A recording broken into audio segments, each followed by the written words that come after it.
আসসালামু আলাইকুম। Hello viewers, কেমন আছেন সবাই? আশা করি আল্লাহর রহমতে সবাই সুস্থ আছেন, ভালো আছেন। এই 2 দিন যেহেতু একটু বেড়ানো হয়েছে, তাই রেগুলার আপনাদের সাথে কানেক্ট থাকতে পারিনি। তারপরে যতটুকু সম্ভব ততটুকু থেকেছি। আজ হঠাৎ মনে হলো একটু পরোটা খাবো। 1 মাস রোজা রাখার পর এখন অনেক কিছুই খেতে ভালো লাগছে বা ইচ্ছা করছে। যাই হোক, পরোটা বানিয়ে নিলাম। আমরা লাল ময়দা খাই যেহেতু, সেই লাল আটা ময়দা দিয়েই আমি পরোটাটা তৈরি করে নিলাম।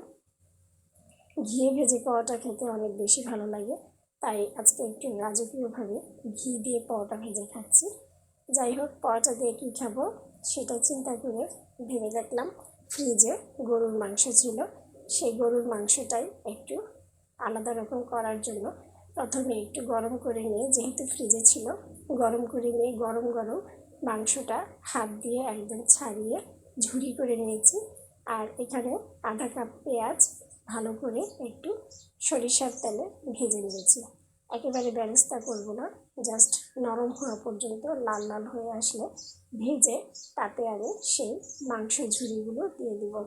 মাংস ঝুরি দেওয়ার পর মাংসের যে ঝোল ছিল সেগুলোও দিয়েছি, আলাদা পুরো পানি দিইনি। এটাই খুব ভালো করে ভাজা ভাজা করে নামাবো। নামাবার আগে আমি এতে দিয়ে দিয়েছি গরম মশলা পাউডার।